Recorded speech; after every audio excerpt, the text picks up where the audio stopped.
ઉપર નજર કરીએ આણંદના પેટલાદમાં વિરામ બાદ મેઘરાજાની એન્ટ્રી થઈ છે। અનેક વિસ્તારોમાં વરસાદ થયો।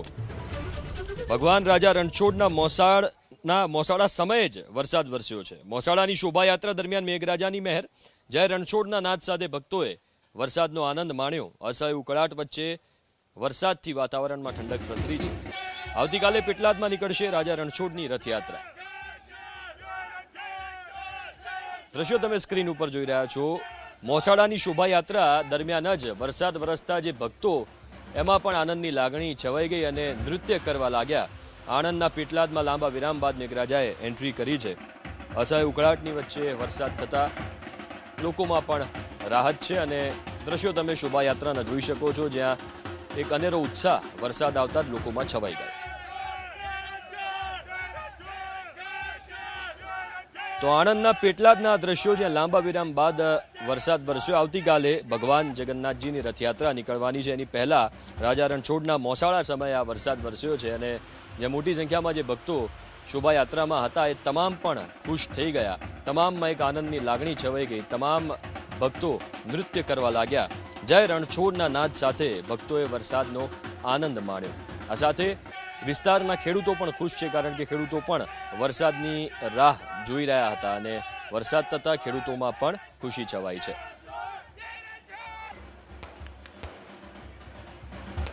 આ તરફ મહેસાણા જિલ્લાના વાતાવરણમાં પણ પલટો આવ્યો છે। સવારથી વાદળછાયા વાતાવરણ વચ્ચે સાંજ થતા વરસાદ થયો।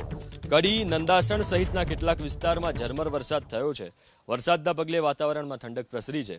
વરસાદ શરૂ થતા ખેડૂતોમાં પણ ખુશી જોવા મળી રહી છે। દ્રશ્યો સીધા મહેસાણાથી તમે જોઈ શકો છો। સવારથી જ વાતાવરણમાં પલટો આવ્યો હતો, વાદળછાયું વાતાવરણ હતું, જે બાદ સાંજે વરસાદ શરૂ થયો છે। ખેડૂતો આતુરતાથી વરસાદની રાહ જોઈ રહ્યા છે। થોડા દિવસના વિરામ બાદ દક્ષિણ ગુજરાતમાં પણ ફરી વરસાદી માહોલ જામ્યો છે। વલસાડ, સુરત, તાપી, નવસારી સહિતના જિલ્લાઓમાં આજે મેઘમહેર વરસી। વલસાડ જિલ્લાના વાપી અને પારડીમાં ધોધમાર વરસાદ વરસ્યો।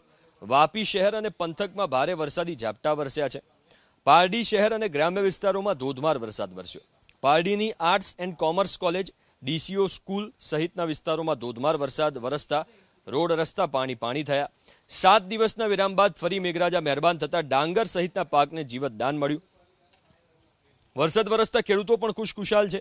સુરતના ગ્રામ્ય વિસ્તારોમાં પણ મેઘમહેર થઈ। ઓલપાડના કીમ, મુળદ, બોલાવ, અણીતા સહિતના ગ્રામ્ય વિસ્તારોમાં ઝરમર વરસાદ વરસ્યો। તો નવસારી જિલ્લામાં પણ મેઘરાજા મહેરબાન થયા।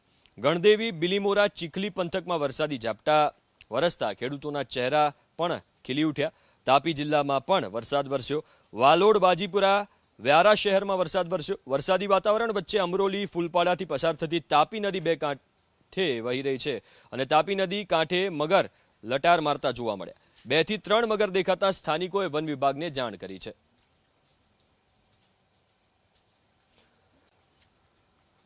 તો સૌરાષ્ટ્રમાં પણ મેઘરાજા મન મૂકીને વરસ્યા। રાજકોટ શહેર અને ગ્રામ્ય પંથકમાં વરસાદ વરસ્યો છે। હવામાન વિભાગની આગાહી મુજબ આજે રાજકોટના રેસકોર્સ રિંગ રોડ, જુબેલી, લીમડા ચોક, ત્રિકોણબાગ, મેટોડા સહિતના વિસ્તારોમાં વરસાદી ઝાપટા વરસ્યા। 8 દિવસના વિરામ બાદ ફરીથી વરસાદ વરસતા શહેરીજનોમાં આનંદ છે। શહેરની સાથે રાજકોટ ગ્રામ્યમાં પણ વરસાદ વરસ્યો। કાલાવાડ હાઈવે, મેટોડા જીઆઈડીસી, ખીરસરા, વજવાજડી, વાગુદડ સહિતના ગ્રામ્ય વિસ્તારોમાં વરસાદ વરસતા ધરતીપુત્રોમાં પણ હરખની હેલી જોવા મળી। વરસાદી વાતાવરણ વચ્ચે રાજકોટના યુનિવર્સિટી રોડ પર તોતિંગ વૃક્ષ ધરાશાય થયું। વૃક્ષ ધરાશાયી થવાની આ ઘટના સીસીટીવી કેમેરામાં પણ કેદ થઈ। ટ્રાફિકથી ધમધમતા રોડ ઉપર વૃક્ષ ધરાશાયી થતા પાર્ક કરેલા કેટલાક વાહનો પણ ક્ષતિગ્રસ્ત થયા। સદનસીબે વૃક્ષ ધરાશાયી થવાની આ ઘટનામાં કોઈ જાનહાનિ નથી થઈ। ઘટનાની જાણ થતાં મહાનગરપાલિકા અને પીજીવીસીએલની ટીમ પણ તાત્કાલિક સ્થળ પર પહોંચી મનપાની ટીમે તાત્કાલિક કાર્યવાહી કરીને વૃક્ષ હટાવવાની કામગીરી શરૂ કરી। મોરબી શહેરમાં પણ વરસાદ થયો।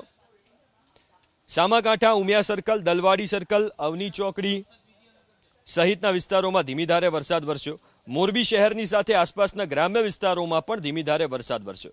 જૂનાગઢ શહેર અને જિલ્લાનું પણ વાતાવરણ બદલાયું। હવામાન વિભાગની આગાહી મુજબ જૂનાગઢ શહેરના કેટલાક વિસ્તારોમાં ઝરમર તો કેટલાક વિસ્તારોમાં ધોધમાર વરસાદ વરસ્યો। શહેર સહિત વંથલીમાં પણ ધોધમાર વરસાદ વરસતા ખેડૂતો રાજીના રેડ થયા છે। પવન સાથે વરસાદ વરસતા ખેતરમાં ઉભેલ મગફળી, કપાસ સહિતના પાકને જીવતદાન મળતા ખેડૂતો ખુશખુશાલ જોવા મળ્યા। તો લાંબા વિરામ બાદ ભાવનગર જિલ્લામાં પણ વરસાદ વરસ્યો છે। મહુવા શહેરના સ્ટેશન રોડ, ગાંધીબાગ, સ્વામિનારાયણ મંદિર સહિતના વિસ્તારોમાં વરસાદ વરસ્યો। લાંબા સમય બાદ વરસાદ વરસતા ખેડૂતોમાં પણ ખુશીની લહેર છવાઈ। ગીર સોમનાથ જિલ્લાના સૂત્રાપાડા અને કોડીનાર તાલુકામાં વરસાદ વરસ્યો। સૂત્રાપાડા શહેરની સાથે વડોદરા, ઝાલા, વાવડી, પ્રશ્નાવડા, લોઢવા સહિતના ગ્રામ્ય વિસ્તારોમાં મેઘરાજા મન મૂકીને વરસ્યા। તો કોડીનાર શહેર સહિત મૂળ દ્વારકા, ગોહિલની ખાણ, કડવાસણ, વડનગર સહિતના ગ્રામ્ય વિસ્તારોમાં પણ મેઘમહેર થઈ। અમરેલીના વડિયા શહેર અને ગ્રામ્ય વિસ્તારોમાં ધીમી ધારે વરસાદ વરસ્યો। વડિયા શહેરના અલગ અલગ વિસ્તારોમાં વરસાદ વરસતા રોડ રસ્તા પાણી થયા છે। તો ગ્રામ્ય વિસ્તારોમાં વરસેલા વરસાદે ખેડૂતોની પાક નુકસાનીની ચિંતાને ઘટાડી દીધી છે। સુરેન્દ્રનગર જિલ્લાનું પણ વાતાવરણ બદલાયું। સુરેન્દ્રનગર શહેર સહિત વઢવાણ, જોરાવરનગર, રતનપર સહિતના વિસ્તારોમાં પવન સાથે વરસાદ વરસ્યો। થોડા દિવસના વિરામ બાદ ફરીથી વરસાદ વરસતા ખેડૂતોની ખુશી પણ બમણી થઈ ગઈ છે। આગામી 7 દિવસ રાજ્યમાં સામાન્યથી મધ્યમ વરસાદની હવામાન વિભાગે આગાહી કરી છે। Low pressure, upper air cyclonic circulation, western disturbance અને મોન્સૂન ટ્રફ સક્રિય થતા હવામાન વિભાગે થંડરસ્ટોર્મની સાથે સામાન્યથી મધ્યમ વરસાદની આગાહી કરી। આજે રાજ્યના મોટાભાગના જિલ્લામાં છૂટાછવાયા સ્થળોએ હળવાથી મધ્યમ વરસાદની હવામાન વિભાગે આગાહી કરી છે। તો આવતીકાલની વાત કરીએ, આવતીકાલે સૌરાષ્ટ્રના દેવભૂમિ દ્વારકા, પોરબંદર, જૂનાગઢ, ગીર સોમનાથ, અમરેલી, ભાવનગર, રાજકોટ, બોટાદ અને સુરેન્દ્રનગર જિલ્લામાં વરસાદની આગાહી છે આવતીકાલ માટે, જેના ગ્રાફિક્સ તમે સ્ક્રીન ઉપર જોઈ રહ્યા છો। આ તરફ ગાંધીનગર અને અમદાવાદમાં પણ હળવો વરસાદ વરસી શકે છે। ઉત્તર ગુજરાતના સાબરકાંઠા, અરવલ્લીની સાથે મધ્ય ગુજરાતના મહીસાગર, ખેડા, આણંદ, પંચમહાલ, દાહોદ, વડોદરા અને છોટાઉદેપુર જિલ્લામાં પણ હળવોથી મધ્યમ વરસાદ વરસી શકે છે। દક્ષિણ ગુજરાતના ભરૂચ, નર્મદા, તાપી, સુરત, નવસારી, ડાંગ અને વલસાડ જિલ્લામાં પણ વરસાદ વરસી શકે છે। તો સંઘ પ્રદેશ દીવ, દમણ અને દાદરાનગર હવેલીમાં પણ હળવો વરસાદ વરસી શકે છે। હવામાન વિભાગ મુજબ રાજ્યમાં ચોમાસાની સિઝનનો અત્યાર સુધીમાં અંદાજિત 6.25 ઇંચ વરસાદ વરસી ચૂક્યો છે, જે સામાન્ય કરતાં 28% સરેરાશ ઓછો છે। રાજ્યમાં વરસાદનો વધુ એક રાઉન્ડ શરૂ થશે। દક્ષિણ ગુજરાતમાં વરસશે ભારે વરસાદ, આ અનુમાન છે હવામાન નિષ્ણાંત અંબાલાલ પટેલનું। અંબાલાલ પટેલના અનુમાન મુજબ 17 અને 18 જુલાઈએ વધુ એક વરસાદી સિસ્ટમ સક્રિય થશે, જે વરસાદી સિસ્ટમથી પૂર્વ મધ્યપ્રદેશ અને ઉત્તર પૂર્વીય વિસ્તારોમાં વરસાદ વરસી શકે છે। આ જ વરસાદી સિસ્ટમથી 20 જુલાઈ સુધી રાજ્યના ઘણા ભાગોમાં વરસાદી ઝાપટા પણ વરસી શકે છે।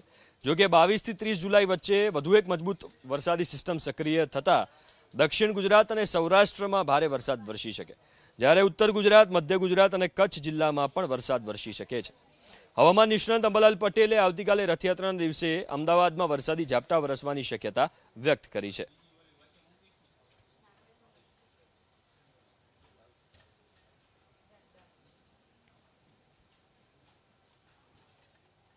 તો આ તરફ આણંદમાં પણ વરસાદ વરસ્યો છે।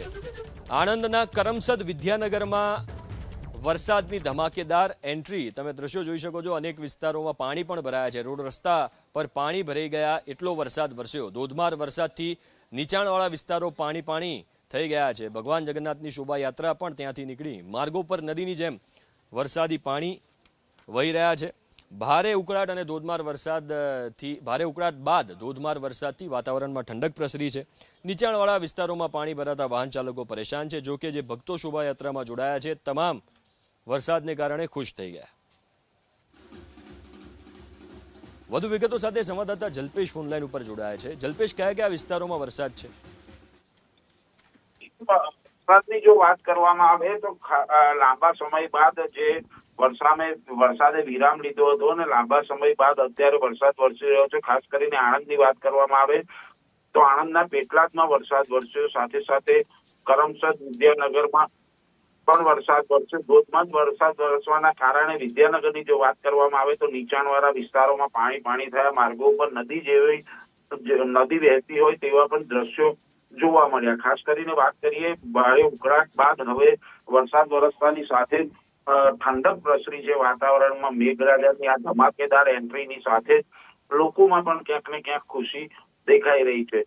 બીજી તરફ વાત કરવામાં આવે પેટલાદમાં, તો પેટલાદમાં આવતીકાલે જે રથયાત્રા નીકળવાની છે ત્યારે ભગવાન રાજા રણછોડનું મોસાળું લઈ અત્યારે જે ભક્તો જઈ રહ્યા હતા ને એકદમ મેઘ મહેર થઈ, એટલે જય રણછોડના નાદ સાથે ભક્તો પણ વરસાદમાં ભીંજાયા અને વરસાદનો આનંદ લીધો। જી, આભાર જલ્પેશ વિગતો આપવા માટે।